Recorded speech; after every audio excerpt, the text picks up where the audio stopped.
وَلَقَدْ يَسَّرْنَا الْقُرْآنَ لِلذِّكْرِ فَهَلْ مِن مُّدَّكِرٍ۔ السلام علیکم ورحمۃ اللہ وبرکاتہ۔ الحمدللہ رب العالمین وبہ نستعین وصلی اللہ علی نبینا محمد صلی اللہ علیہ وسلم وعلی آلہ وصحبہ اجمعین، اما بعد۔ ناظرین اکرام، آج ہم قرآن کریم کے 11ویں سپارے کی بعض آیات کا معنی و مفہوم سمجھتے ہیں۔ 11ویں سپارے کا نام ہے یعتذرون۔ اس پارے میں 2 صورتیں ہیں، سورہ توبہ اور سورہ یونس۔ اس پارے کے آغاز میں اللہ تعالیٰ نے مہاجر اور انصار صحابہ کرام میں سے ایمان پر سبقت لے جانے والے صحابہ کرام کا ذکر کیا ہے کہ اللہ ان سے راضی ہوا اور وہ اللہ سے راضی ہوئے، اور اللہ تعالیٰ نے ان کے لیے اپنی جنتوں کو تیار کر دیا ہے جن کے نیچے نہریں بہتی ہوں گی، اور یہ بہت بڑا اجر ہے۔ سورہ توبہ آیت نمبر 94 اور اس کے بعد کی چند آیات میں اللہ تعالیٰ نے ان منافقین کا ذکر کیا ہے جو بغیر کسی سبب کے جنگ تبوک میں شریک نہ ہوئے۔ ان منافقین کے ذہن میں یہ بدگمانی تھی کہ مسلمان تبوک کے محاذ پر شکست سے دوچار ہوں گے۔ اللہ نے اہل ایمان کی مدد فرمائی اور اپنے فضل خاص سے ان کو فتح یاب فرما دیا۔ اللہ تعالیٰ نے پیش کی اپنے نبی صلی اللہ علیہ وسلم کو اس بات کی اطلاع دی تھی کہ آپ صلی اللہ علیہ وسلم کے پاس کچھ منافق پہنچیں گے اور وہ آپ کے سامنے عذر پیش کریں گے۔ تب آپ انہیں کہہ دینا کہ بہانے نہ بناؤ، ہم تم پر یقین نہیں کریں گے، اللہ تعالیٰ نے تمہاری خبریں ہم تک پہنچا دی ہیں، اور آئندہ بھی اللہ اور اس کے رسول صلی اللہ علیہ وسلم تمہاری حرکتوں پر نظر رکھیں گے۔ پھر جب تم اس ذات کی طرف لوٹائے جاؤ گے جو حاضر اور غائب کو جانتا ہے، جو سب جاننے والا ہے، تو وہ تمہارے اعمال کی اصلیت سے آگاہ کرے گا اور سزا بھی دے گا۔ سورہ توبہ آیت نمبر 103 میں اللہ تعالیٰ نے ارشاد فرمایا کہ اے نبی صلی اللہ علیہ وسلم، آپ ان کے مالوں میں سے صدقہ لے لیجئے جس کے ذریعے سے آپ ان کو پاک صاف کر دیں، اور ان کے لیے دعا کیجئے، بلا شبہ آپ کی دعا ان کے لیے موجب اطمینان ہے، اور اللہ تعالیٰ خوب سنتا ہے اور جانتا ہے۔ اس آیت میں نبی کریم صلی اللہ علیہ وسلم کو کہا جا رہا ہے کہ آپ مسلمانوں کے مال، زکوٰۃ اور نفلی صدقات لے کر ان کی تطہیر اور تزکیہ فرما دیں۔ اس آیت سے یہ بات واضح ہوتی ہے کہ زکوٰۃ اور نفلی صدقات انسان کے اخلاق و کردار کی طہارت و پاکیزگی کا ایک بڑا ذریعہ ہیں۔ اس کے علاوہ صدقے کو صدقہ اس لیے بھی کہا جاتا ہے کہ مال خرچ کرنے والا مسلمان اپنے دعوی ایمان میں صادق یعنی سچا ہوتا ہے۔ دوسری بات یہ بھی معلوم ہوتی ہے کہ صدقہ لینے والے یا اصول کرنے والے کو صدقہ دینے والے کے حق میں دعائے خیر کرنی چاہیے، جس طرح اللہ تعالیٰ نے اس آیت میں اپنے پیغمبر کو دعا کرنے کے لیے حکم دیا، اور آپ صلی اللہ علیہ وسلم اس حکم کے مطابق دعا کرتے بھی تھے۔ اس حکم کے عموم سے یہ بھی دلیل ملتی ہے کہ زکوٰۃ اور صدقات کی اصولی امام وقت اور امیر کی ذمہ داری ہے، اور اگر کوئی زکوٰۃ ادا کرنے سے انکار کرے تو ابو بکر صدیق اور صحابہ کرام کے طرز عمل پر ان کے خلاف جہاد بھی ضروری ہے۔ رسول اللہ صلی اللہ علیہ وسلم نے جنگ تبوک کے موقع پر صحابہ کرام سے جنگ کے لیے نفلی صدقات اور مالی تعاون کا تقاضا کیا، تو حضرت عثمان غنی رضی اللہ تعالیٰ عنہ نے 1000 اونٹ مع سامان اللہ کے راستے میں دیا۔ حضرت عمر رضی اللہ تعالیٰ عنہ نے اپنے مال کا نصف یعنی آدھا حصہ اللہ کے راستے میں دے دیا، جبکہ ابو بکر صدیق رضی اللہ تعالیٰ عنہ نے اپنا سارا مال رسول اللہ صلی اللہ علیہ وسلم کی خدمت پہ پیش کر دیا۔ رسول اللہ صلی اللہ علیہ وسلم نے پوچھا، گھر میں کیا چھوڑ کر آئے ہو؟ تو جناب ابو بکر صدیق رضی اللہ تعالیٰ عنہ نے جواب دیا، گھر میں اللہ اور اس کے رسول صلی اللہ علیہ وسلم کی محبت کو چھوڑ کر آیا ہوں، رضی اللہ عنہم ورضوا عنہ۔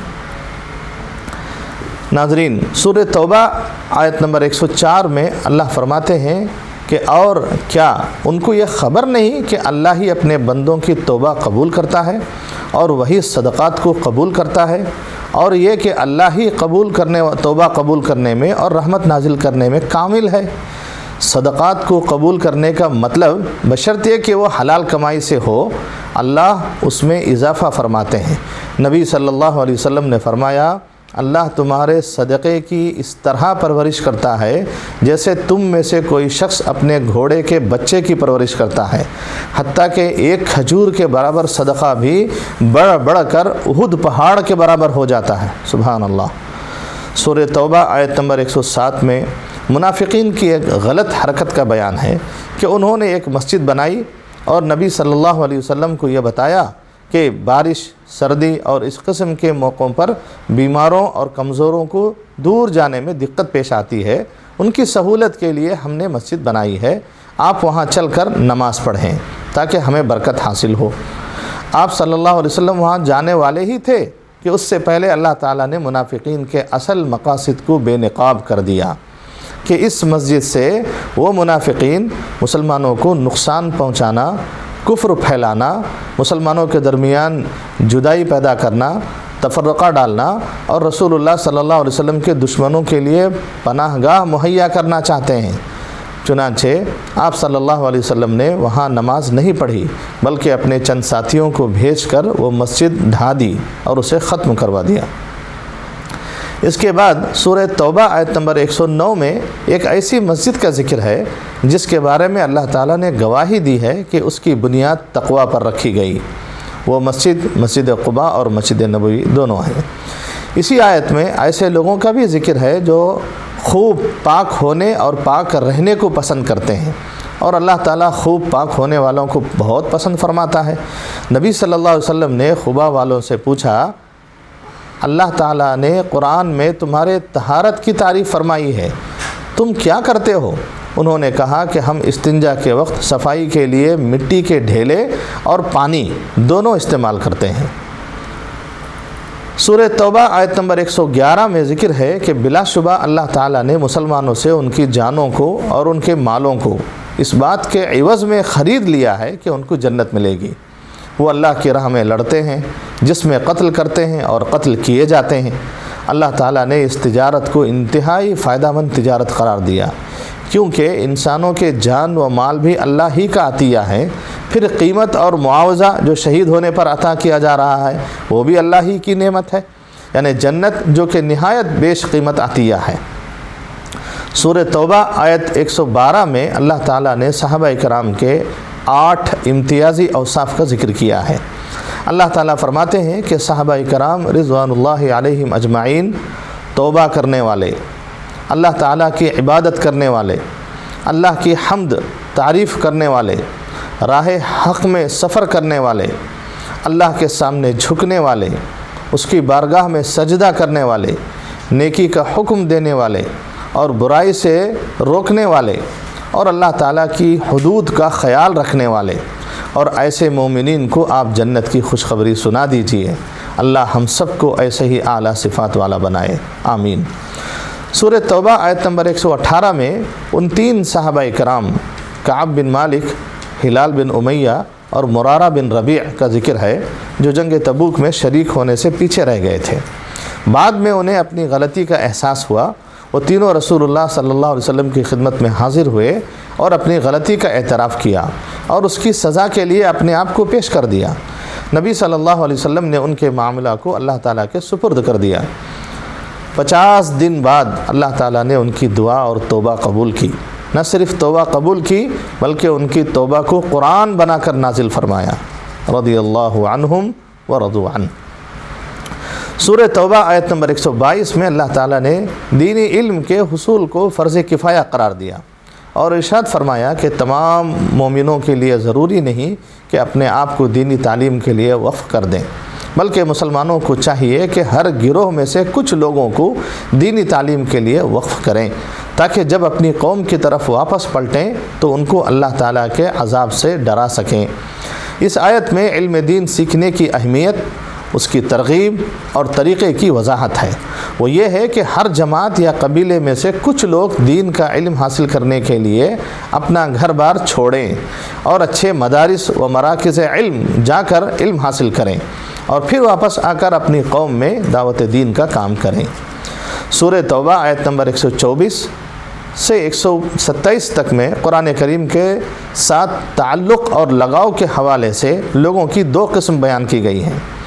کہ جب بھی قرآن کی کوئی صورت نازل ہوتی تو ایمان والوں کا ایمان زیادہ ہو جاتا اور وہ خوش ہوتے، اور جن کے دل میں مرض یا نفاق ہوتا ان کا مرض اور نفاق مزید بڑھ جاتا، جس کی وجہ سے ایسے نفاق والے لوگ ہر سال 1 یا 2 مرتبہ کسی آفت یا مصیبت میں مبتلا ہوتے تھے۔ ان آیات پر غور کیجئے اور اپنا شمار کس قسم کے لوگوں میں ہو رہا ہے جائزہ لیجئے۔ سورہ توبہ کی آخری آیت 129 نمبر میں اللہ تعالیٰ نے رسول اللہ صلی اللہ علیہ وسلم کے چند صفات کا ذکر کیا ہے۔ وہ صفات یہ ہیں: تمہارے پاس ایک ایسے پیغمبر تشریف لائے ہیں جو تمہاری جنس سے ہیں، جن کو تمہارے ہر قسم کی تکلیف و مشقت گراں گزرتی ہے، جو تمہاری منفعت یعنی تمہیں فائدہ پہنچانے کے لیے بڑے خواہش مند رہتے ہیں، اور ایمان والوں کے ساتھ بڑے ہی شفیق اور مہربان ہیں۔ ہمارے نبی صلی اللہ علیہ وسلم ہماری ہدایت اور ہماری دنیاوی و اخروی منفعت کے دلی خواہش مند تھے، اور ہمارا جہنم میں جانا پسند نہیں فرماتے تھے۔ ایک موقع پر آپ صلی اللہ علیہ وسلم نے فرمایا تھا کہ مسلمانوں، میں تمہیں تمہاری پشتوں سے پکڑ کر کھینچتا ہوں، لیکن تم مجھ سے دامن چھڑا کر اللہ و رسول کی معصیت کے کام کر کے زبردستی جہنم کی آگ میں داخل ہوتے ہو۔ اللہ قربان جائے ایسے نبی اور پیغمبر پر صلی اللہ علیہ وسلم۔ ناظرین اکرام، سورہ توبہ کے بعد سورہ یونس ہے۔ اس سورہ کے آغاز میں اللہ تعالیٰ نے کائنات میں پھیلی ہوئی اپنی کچھ نشانیوں کا ذکر کیا ہے۔ اللہ کے وجود اور اس کی عظمت و کبریائی کو ثابت کرنے کے لیے چند مثالیں بیان کی گئی ہیں۔ مثلا سورہ یونس آیت نمبر 5 میں اللہ تعالیٰ نے فرمایا، وہ اللہ ہے جس نے آفتاب کو چمکتا ہوا بنایا یعنی سورج کو، اور چاند کو نورانی بنایا، اور اس چاند کے لیے منزلیں مقرر کی تاکہ تم برسوں کی گنتی اور حساب معلوم کر لیا کرو۔ اللہ نے یہ چیزیں بے فائدہ نہیں پیدا کی۔ اللہ تعالیٰ نے یہ بھی بتلایا کہ بے شک زمین اور آسمان کی تخلیق اور رات اور دن کے آنے جانے میں اللہ سے ڈرنے والوں کے لیے نشانیاں ہیں۔ چاند کی 28 منزلیں ہیں، ہر رات کو ایک منزل پر پہنچتا ہے۔ چاند کی ان منازل اور رفتار سے ہی مہینے اور سال بنتے ہیں، جن سے تمہیں ہر چیز کا حساب کرنے میں آسانی ہوتی ہے۔ اسی چاند کے طلوع سے حج، رمضان کے روزے، عیدین اور دیگر عبادات کی تعین ہوتی ہے، جن کا اہتمام ساری دنیا کے مومن کرتے ہیں۔ غور فرمائیں، یہ اللہ کی کتنی بڑی نشانیاں ہیں۔ سورہ یونس آیت نمبر 22 میں اللہ تعالیٰ فرماتے ہیں کہ وہ اللہ ایسا ہے جو تم کو خشکی اور دریا، خشکی مینس سمندر میں، اور دریا خشکی یعنی زمین میں اور دریا میں چلاتا ہے، یہاں تک کہ جب تم کشتی میں ہوتے ہو اور وہ کشتیاں لوگوں کی موافق ہوا کے ذریعے سے لے کر چلتی ہیں، اور وہ لوگ ان سے خوش ہوتے ہیں، ان پر ایک جھونکا سخت ہوا کا آتا ہے اور ہر طرف سے ان پر موجیں اٹھتی چلی آتی ہیں، اور وہ سمجھتے ہیں کہ برے آ گھرے۔ اس وقت سب خالص اعتقاد کر کے اللہ ہی کو پکارتے ہیں کہ اللہ تو ہم کو اس سے بچا لے تو ہم ضرور شکر گزار بن جائیں گے۔ اس آیت سے معلوم ہوتا ہے کہ مشرکین جب مصائب اور مشکلوں میں گر جاتے تھے تو اپنے خود ساختہ معبودوں کے بجائے صرف ایک اللہ کو پکارتے تھے۔ چنانچہ اکرمہ بن ابی جہل رضی اللہ تعالیٰ عنہ کے بارے میں آتا ہے کہ جب مکہ فتح ہو گیا تو وہ وہاں سے فرار ہو کر کسی کشتی میں سوار ہوئے، تو کشتی طوفانی ہواؤں کی زد میں آ گئی، جس پر ملا نے کشتی میں سوار لوگوں سے کہا، آج اللہ واحد سے دعا کرو، تمہیں اس طوفان سے اس کے سوا کوئی نجات دینے والا نہیں ہے۔ حضرت اکرمہ کہتے ہیں کہ میں نے سوچا اگر سمندر میں نجات دینے والا صرف اللہ ہے تو خشکی میں بھی یقیناً نجات دینے والا وہی ہے، اور یہی بات محمد صلی اللہ علیہ وسلم کہتے ہیں۔ چنانچہ انہوں نے فیصلہ کر لیا کہ اگر یہاں سے زندہ بچ کر نکل گیا تو مکہ واپس جا کر اسلام قبول کر لوں گا۔ چنانچہ یہ نبی صلی اللہ علیہ وسلم کی خدمت میں حاضر ہوئے اور مسلمان ہو گئے، رضی اللہ عنہم ورضوا عنہ۔ سورہ یونس آیت نمبر 88 میں اور اس کے بعد کی چند آیات میں اللہ تعالیٰ نے فرعون کا ذکر کیا ہے کہ اس کے خوف کی وجہ سے بنی اسرائیل کے لوگ ایمان لانے سے کتراتے تھے۔ بنی اسرائیل کی مرعوبیت دیکھ کر موسیٰ علیہ السلام نے دعا مانگی، اے ہمارے پروردگار، تو نے فرعون اور اس کے ساتھیوں کو دنیا کی زینت اور مال عطا کیا ہے تاکہ وہ لوگوں کو تیرے راستے سے ہٹا دیں۔ اے پروردگار، تو ان کے مال اور دولت کو برباد کر دے اور ان کے دلوں کو سخت بنا تاکہ اس وقت تک ایمان نہ لائیں جب تک کہ وہ دردناک عذاب کو نہ دیکھ لیں۔ اللہ تعالیٰ نے موسیٰ علیہ السلام کی دعا کو قبول فرما لیا اور ہر طرح کا عذاب دیکھنے کے باوجود بھی فرعون ہدایت کو قبول کرنے پہ آمادہ نہ ہوا، یہاں تک کہ جب موسیٰ علیہ السلام بنی اسرائیل کے لوگوں کو لے کر نکلے تو اس نے اپنے لشکر سمیت ان کا تعاقب کیا۔ جب موسیٰ علیہ السلام معجزانہ طور پر سمندر کو پار کر گئے تو اللہ تعالیٰ نے سمندر کی لہروں کو آپس میں ملا دیا۔ فرعون سمندر کے بیچ میں غوطے کھانے لگا۔ اس حالت میں فرعون پکار کر کہنے لگا، میں ایمان لاتا ہوں کہ جس پر بنی اسرائیل ایمان لائے اور میں فرما برداروں میں سے ہوں۔ اللہ نے فرعون کے ایمان کو قبول کرنے سے انکار کر دیا اور کہا، اب ایمان لائے ہو؟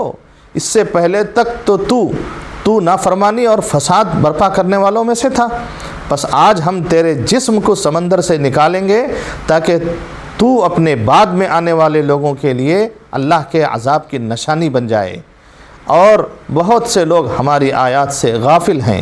اس واقعے سے ہمیں نصیحت حاصل ہوتی ہے کہ انسان کو دنیا اور اقتدار کے نشے میں، دولت کے نشے میں اندھے ہو کر اپنے انجام اور آخرت کو فراموش نہیں کر دینا چاہیے، اس لیے کہ اللہ کی پکڑ بڑی شدید ہے۔ موسیٰ علیہ السلام کی یہ دعا، موسیٰ علیہ السلام کی بد دعا کے 40 سال بعد فرعون اور اس کی قوم ہلاک کی گئی، اور موسیٰ علیہ السلام کی بد دعا کا اثر فرعون جب ڈوبنے لگا تو اس وقت اس نے ایمان لانے کا اعلان کیا، جس سے اس کو کوئی فائدہ نہیں ہوا۔ سورہ یونس آیت نمبر 57 میں اللہ تعالیٰ نے قرآن سے متعلق انسانوں کو مخاطب ہو کر کہا کہ اے لوگو، تم تک تمہارے رب کی نصیحت آ پہنچی ہے جو شفا ہے سینے کی بیماریوں کے لیے، اور ہدایت اور رحمت ہے مومنوں کے لیے۔ اے حبیب صلی اللہ علیہ وسلم، یہ اعلان فرمائیں، اللہ کے فضل اور اس کی رحمت سے مومنوں کو خوش ہونا چاہیے، اور یہ قرآن ہر اس چیز سے بہتر ہے جسے تم اکٹھا کرتے ہو۔ سورہ یونس آیت نمبر 62 میں اللہ تعالیٰ نے یہ بیان فرمایا کہ خبردار، اللہ کے دوستوں کو نہ کوئی خوف ہوگا اور نہ کوئی غم، اور ان کی یعنی اللہ کے دوستوں کی نشانی یہ ہے کہ وہ ایمان والے اور تقوی کو اختیار کرنے والے ہوں گے۔ سورہ یونس آیت نمبر 98 میں ذکر کیا گیا ہے کہ صرف یونس علیہ السلام کی قوم ایسی تھی جس نے اللہ کے عذاب کی علامتوں کو دیکھ کر فوراً اجتماعی شکل میں توبہ و استغفار کیا، جس کی وجہ سے اللہ نے ان کی توبہ قبول کی اور ان پر آنے والے عذاب کو ٹال دیا۔ معلوم ہوا کہ جب بھی اللہ تعالیٰ کسی قوم پر ناراض ہو جائیں، پھر وہ قوم اللہ سے اجتماعی شکل میں توبہ کا راستہ اختیار کریں تو اللہ تعالیٰ اس قوم کی خطاؤں کو معاف فرما دیتے ہیں اور ان پر آنے والے عذاب کو بھی روک دیتے ہیں۔ سورہ یونس کی آخری آیت 109 میں اللہ تعالیٰ نے اپنے نبی صلی اللہ علیہ وسلم کو ایمان پر ثابت قدم رہنے، وحی کی پیروی کرنے اور صبر کرنے کا حکم دیا ہے، یہاں تک کہ اللہ کا حکم آ جائے۔ دعا ہے کہ اللہ تعالیٰ ہمیں بھی اپنی بارگاہ میں اجتماعی توبہ و استغفار کرنے کی توفیق دے تاکہ ہماری اجتماعی مشکلات کا خاتمہ ہو سکے۔ اللہ ہمیں قرآن پاک کے مذکورہ مضامین اور جملہ آیات سے نصیحت حاصل کرنے کی توفیق عطا فرمائے، آمین یا رب العالمین۔ السلام علیکم ورحمۃ اللہ وبرکاتہ۔